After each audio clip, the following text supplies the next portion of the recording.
Oh man, look at that van's just trying to get through the ice and bump through all the frogs, the tires, just to get to the school. 5 stars. Man, that's crazy.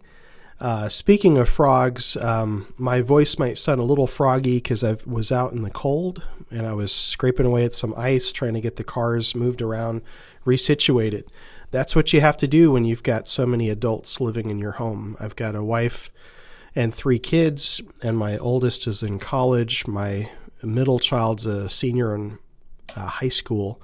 And then, of course, my son is 11. He keeps us on our toes.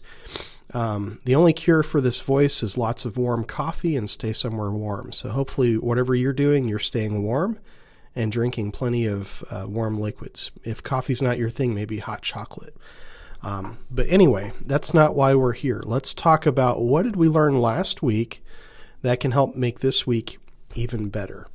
One topic I want to talk about is this thing called Global Protect. That's basically a VPN that our teachers and administrators and staff use when they are unable to be in office and they're at home and they're trying to work.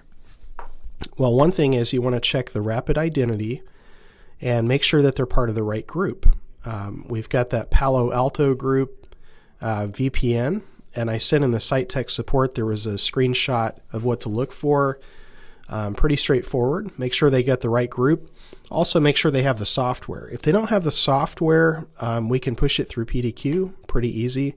Just get us the machine name to sysadmin. The next thing is there's a silent duo push. So whenever they try to connect and log in, they're going to type in the domain gp.forsythk12.org, and then they're going to log in with their username and then their password. The username without the domain, so just type in, like mine would be F43749, and then my password. And then I hit connect, and then what'll happen is it tries to authenticate the session. It'll send a duo push, but I don't see it. It's kind of silent, so I have to look at my phone.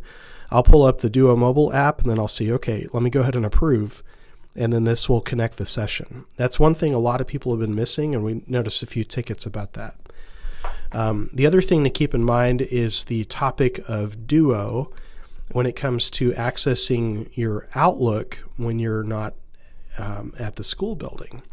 And so what's happening is you may have to have a user download the Authenticator app. You're like, well, wait a second, we're just using Duo. They shouldn't have to use Authenticator. But no, listen to this. So Authenticator, go to the App Store or the Play Store, get Microsoft Authenticator, download it.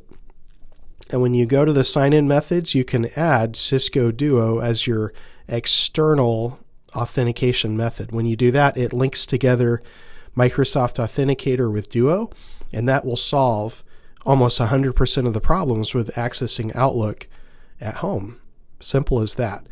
Now, aside from those 2 tips and tricks, I did want to emphasize that we need to be attaching assets to the tickets.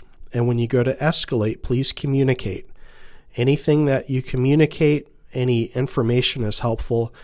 I don't want to call anyone out, but if we have tickets that are sitting for 4, 5, 6 days and there's no asset attached, we may need to unattach it from our sysadmin team. You guys know what to do. Your quality of work is you approach the ticket and approach the problem and approach the user. So you have a great week. I know we got this, and we'll see you guys next time on the weekly. This is the weekly recap. Every hiccup on the map, from incident IQ to the fix on tap. What we learned last week makes this week better for you.